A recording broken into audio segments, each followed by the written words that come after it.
Hello student, how are you. Previous video में हमने अपना चैप्टर स्टार्ट कर रखा था नेचुरल वेजिटेशन।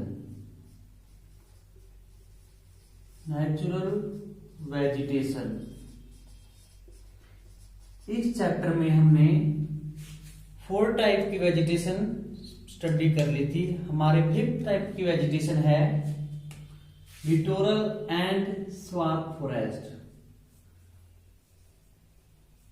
लिटोरल एंड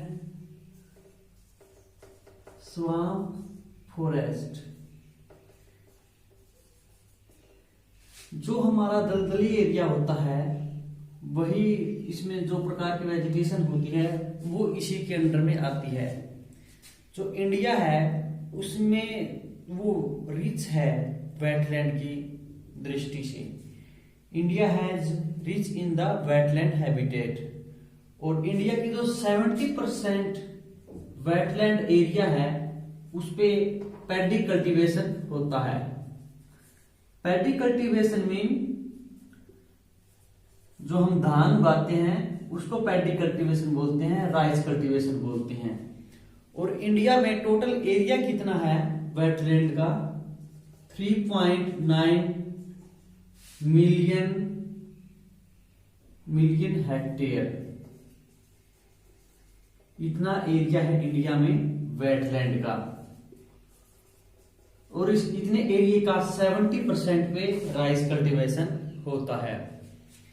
इनमें से 2 हैबिटेट्स कौन से हैं? एक तो है 2 साइट्स है इसकी, 2 साइट्स। एक तो है इसमें चिल्का लेक।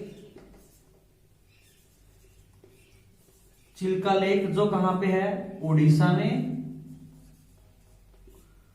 और एक है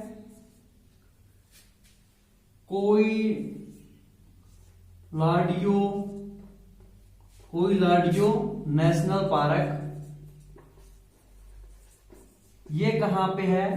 भरतपुर में, भरतपुर राजस्थान। ये इसमें 2 साइट्स है। और टोटल हमारे जो लिटोरल एंड स्वैम्प फॉरेस्ट हैं इनके 8 कैटेगरी में डिवाइड कर रखा है। इनके बारे में हम बात करेंगे अभी। ये तो था इसका इंट्रोडक्शन, जस्ट इंट्रोडक्शन। कहां पे है? 70% पे पैडी कल्टीवेशन होता है। 3.9 मिलियन हेक्टेयर इसका वेटलैंड एरिया है। 2 इसके साइट्स है और वेटलैंड की दृष्टि से इंडिया बहुत रिच है। अब बात करते हैं इसकी 8 कैटेगरी की, जिसको 8 कैटेगरी में डिवाइड कर रखा है। इसमें से फर्स्ट है डिवाइडेड इनटू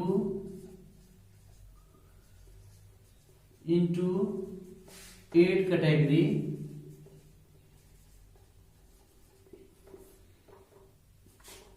फर्स्ट है इसमें Deccan plateau, reservoir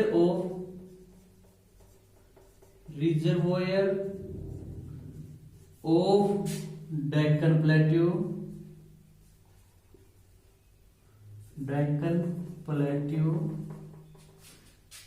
and Chilka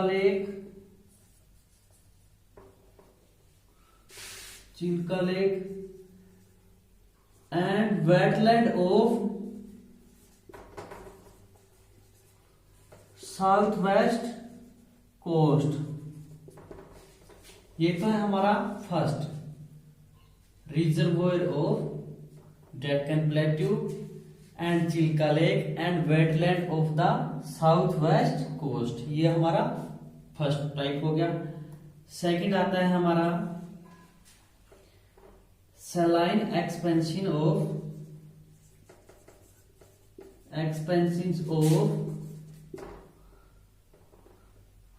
Gujarat. बिल्कुल आपको शॉर्ट में लिखना है, Gujarat, Rajasthan and gulf of Kutch.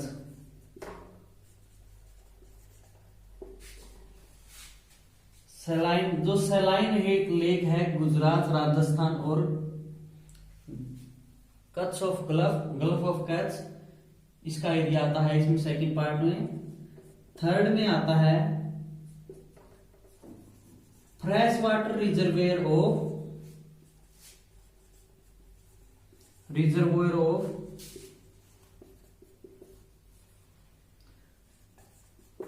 इसमें भी वही सेम एरिया, राजस्थान गुजरात, ये दो के दो जो सेम रहेंगे, राजस्थान गुजरात, और इसमें गल्फ ऑफ कच्छ की जगह पे एमपी आ जाएगा, Madhya Pradesh.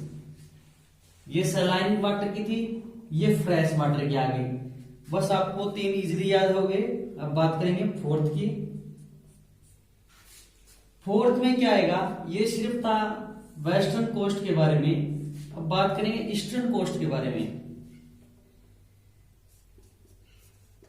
Fresh water of eastern coast saline water, eastern coast water, eastern coast water Orissa के तट पे है जो चिल्का लेक, ये हमारे फोर्थ टाइप में आ जाएगा। अब बात करेंगे फिफ्थ टाइप की।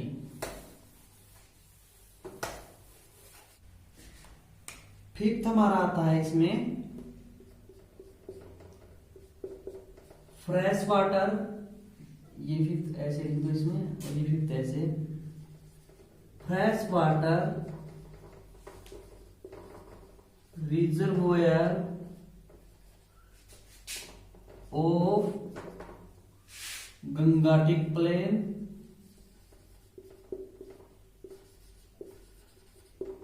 ये इसके फिफ्थ वेटलैंड एरिया में आ जाएगा। सिक्स्थ है इसमें Brahmaputra river flood area.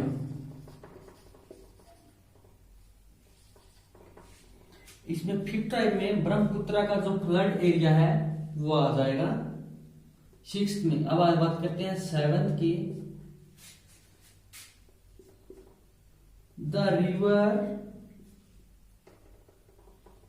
River and mountain region of Kashmir and Ladakh region. इन जगह पे भी वेटलैंड है कश्मीर और लद्दाख के, जहां पे माउंटेन और रिवर होती हैं। और हमारा लास्ट आता है मैंग्रोव फॉरेस्ट रीजन ऑफ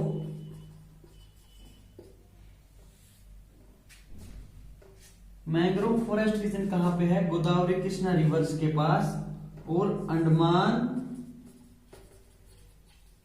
और निकोबार के पास, जहां पे वेटलैंड एरिया है वहीं पे इसको डिवाइड कर रखा है। एक पार्ट हमारा ये हो गया अंडमान और निकोबार का। ये हमारे जो 8 पार्ट है हमने वेटलैंड को डिवाइड कर रखा है। बस आपको इनकी मेन थोड़ी हेडिंग याद होनी चाहिए, इसमें ज्यादा कोई डीप जाने की जरूरत नहीं है। जो ब्रह्मपुत्र का फ्लड प्लेन एरिया है वो आता है, गंगाटिक प्लेन का एरिया आता है, और जो जम्मू कश्मीर का है, जम्मू कश्मीर और लद्दाख का एरिया है वो भी इसमें आता है, अंडमान निकोबार का आता है, डेक्कन प्लेटू रिजर्वोयर आते हैं, फ्रेश वाटर रिजर्वोयर आते हैं, लगून लेक आती हैं, उड़ीसा के अंदर की जो लेक होती हैं वो इस वेटलैंड में आती है। बस मेन तौर पे इतना ही फोकस करना है आपको इसमें। और अब बात करें हैं मैंग्रोव के बारे में। मैंग्रोव फॉरेस्ट इंडिया में कितने हैं, इसी का ये पार्ट है आगे।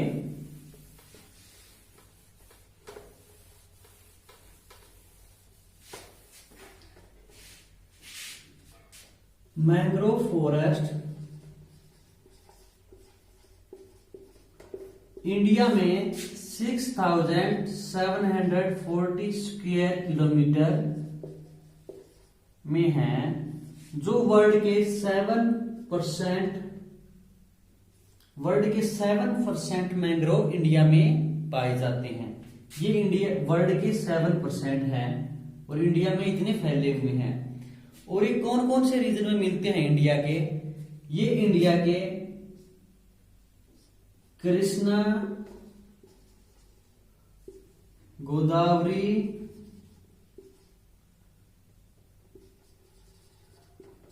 महानदी, इन नदियों के डेल्टिक रीजन में हमें ये मिलते हैं। और वेस्ट बंगाल के सुंदरबन डेल्टा है, ये वर्ल्ड का सबसे बड़ा डेल्टा है। यहां पे भी मैंग्रोव फॉरेस्ट मिलते हैं। ये सलाइन मार्केट में होते हैं, जहां पे कुछ ओशियन का वाटर आए और कुछ रिवर का वाटर आए। और इसके अलावा अंडमान और निकोबार में भी, जहां पे वेटलैंड एरिया है, वहां पे ये फॉरेस्ट होते हैं। अंडमान निकोबार का wetland area, Sundarban delta, Krishna Godavari Mahanadi का डेल्टिक रीजन। ये देखिए, आपको मैप के द्वारा बना दूं। यहां से गोदावरी, कृष्णा, महानदी, जो सभी प्रकार की रिवर है, यहाँ पे वो डेल्टा बनाती हैं, सभी की सभी रिवर यहीं पे। और अंडमान और निकोबार की यहाँ पे, और यहाँ पे गिरती है ब्रह्मपुत्रा और गंगा रिवर, यहाँ पे जो डेल्टा बनता है यहाँ पे। इन जगह पे कौन से फॉरेस्ट होते हैं? Mangrove forest. मैंग्रोव इसमें एक प्रकार का ट्री है। ओके स्टूडेंट, बस इसके बारे में आपको इतना ही याद रखना है। ये हमारे सभी प्रकार की वेजिटेशन होगी। आप इनको बुक से देख के अच्छी तरह से याद करना है, और आप एक दो बार पढ़ोगे तो ये याद हो जाएंगे आपके। अब बात करते हैं इंडिया में कितने परसेंट एरिया पे फॉरेस्ट हैं।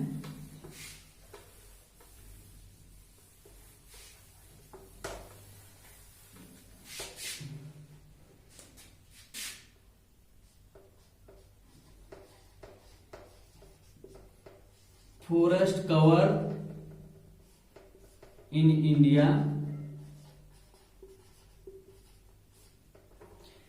इंडिया में कितने परसेंट एरिया पे फॉरेस्ट है? इंडिया में अब तक फॉरेस्ट है वो 23% है। इंडिया में 23% एरिया पे फॉरेस्ट है। लेकिन जो ये फॉरेस्ट है और जो रियल एक्चुअल फॉरेस्ट है, उसमें कुछ अंतर होता है। वो कैसे? कि जो फॉरेस्ट होते हैं ये डाटा रेवेन्यू डिपार्टमेंट से होते हैं, स्टेट के द्वारा जो हमारे डिसिप्लिन होता है, जो डाटा, वो डाटा रेवेन्यू डिपार्टमेंट से होता है। लेकिन जो एक्चुअल फॉरेस्ट हमें पता चलेंगे वो चलेंगे जो ऊपर से जीआईएस से, उपग्रह से हमारे वो देखते हैं, उनके द्वारा एरियल फोटोग्राफी जिसको बोलते हैं, उसी से हमें एक्चुअल फॉरेस्ट के बारे में पता चलेगा। लेकिन ये तो हमारे फॉरेस्ट तो इतना बता रखा है स्टेट रेवेन्यू डिपार्टमेंट के अनुसार, लेकिन रियलिटी में हमारे फॉरेस्ट हैं वो 21% हैं। जो एरिया पहले फॉरेस्ट के अंदर कवर किया गया था, लेकिन बाद में वहां पे पेड़ पौधे नहीं हैं, अगर वो डाटा रेवेन्यू डिपार्टमेंट में चढ़ा हुआ है कि यहाँ पे पहले फॉरेस्ट थे, वो आगे की तरफ फॉरेस्ट ही लिखा। इसके बाद में बात करते हैं हम इंडिया में डेंस फॉरेस्ट कितने हैं।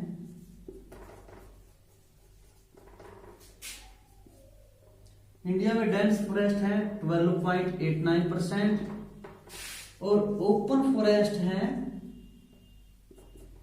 8%। इनको दो कैटेगरी में आगे बांटा गया है। डेंस फॉरेस्ट वो होते हैं जो एक प्रकार के जंगल के रूप में है। ओपन फॉरेस्ट जैसे हमारे कोई खेत में लगा हुआ कोई वेजिटेशन हो, पेड़ हो, उसको ओपन फॉरेस्ट बोलते हैं। इनके आधार पे 8% है। ओके, अब बात करते हैं स्टेट वाइज डिस्ट्रीब्यूशन का वेजिटेशन में। इंडिया में कौन कौन से स्टेट में कितने % फॉरेस्ट है। इंडिया में जो लक्षद्वीप है, लक्षद्वीप हमने बताया था कहां पे है, अरेबियन सी में, वहां पे है 0% फॉरेस्ट, कोई परसेंट फॉरेस्ट नहीं है, बिल्कुल खाली कोरा एरिया है लक्षद्वीप। इसके बाद में एक और था Andaman and Nicobar, Andaman and Nicobar island, इसमें है 86.8% फॉरेस्ट। आप शायद थोड़ा मोटा भूल गए होंगे, मैं एक बार फिर से इसको बना देता हूं।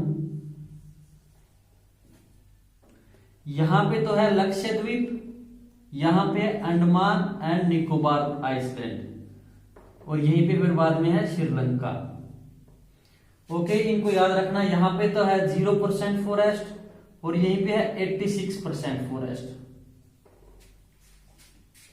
इसके बाद में आते हैं वह स्टेट जहां पे 10% से कम फॉरेस्ट है। इसमें सबसे पहले तो हमारा हरियाणा ही सोच लो, हरियाणा, राजस्थान, पंजाब, 3 स्टेट तो यही आ गए, हरियाणा, पंजाब, राजस्थान। राजस्थान भी डेजर्ट एरिया है, वहां पे भी कम फॉरेस्ट होते हैं। हरियाणा, पंजाब, राजस्थान, गुजरात और दिल्ली, न्यू दिल्ली, दिल्ली का एरिया, यहां पे भी below than 10% forest cover area है। इसके बाद में आएगा जो 10 से 20% के बीच में होगा। इसके अंदर 2 स्टेट आते हैं, एक तो आएगा तमिलनाडु, तमिलनाडु, और इसके बाद में आएगा वेस्ट बंगाल। ये 2 स्टेट हैं जहां पे फॉरेस्ट 10 से 20% के बीच में मिलते हैं। इसके बाद में आएगा 20 से 30% जहां पे फॉरेस्ट मिलते हैं।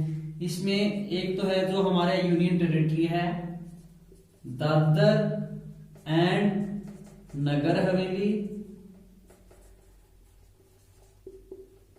गोवा, और इसमें तमिलनाडु को भी दोबारा लिख रखा है। जो इसका एग्जिस्टेंस एरिया है तमिलनाडु का, वो इसमें आता है 10 से 20% के बीच में, 20 से 30% के बीच में। और इसके अलावा जो हिली एरिया में टोपोग्राफी है, हिली एरिया कौन से होंगे? जम्मू कश्मीर में तो हमने बता ही दिया था 9 पॉइंट कुछ, बहुत ही कम फॉरेस्ट है जम्मू कश्मीर के अंदर। लेकिन इसके जो साथ लगता है हिमाचल प्रदेश, उत्तराखंड, सिक्किम, अरुणाचल प्रदेश, मेघालय जहां पे रेनफॉल अधिक होती है, मणिपुर, नागालैंड, वहां पे फॉरेस्ट एरिया बहुत ज्यादा है। वहां पे फॉरेस्ट कितना होगा? 30% से अधिक फॉरेस्ट एरिया मिलेगा हमें हिली टोपोग्राफी पे। और जहां पे रेनफॉल ज्यादा होगी, टेम्परेचर अच्छा होगा, वहीं पे 30% से अधिक हमें फॉरेस्ट मिलेंगे। इन्हीं 4 प्रकार में हमने डिवाइड कर रखा है जो हमें फॉरेस्ट मिलते हैं। 10% से कम वाले स्टेट, 10 से 20 के बीच में, 20 से 30 के बीच में, और मोर देन 30% के बीच में कौन कौन से स्टेट आते हैं, इनको हमने डिवाइड कर रखा है। इसी को डिस्ट्रीब्यूशन बोलते हैं, इसी तरह हमें इसको लिखना है।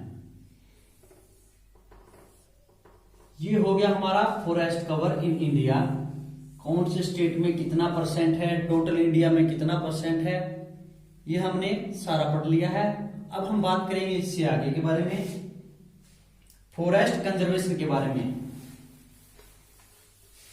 आप कॉपी में इसको इस तरह से बनाओगे तो आपके ये अच्छी तरह से याद हो जाएगा।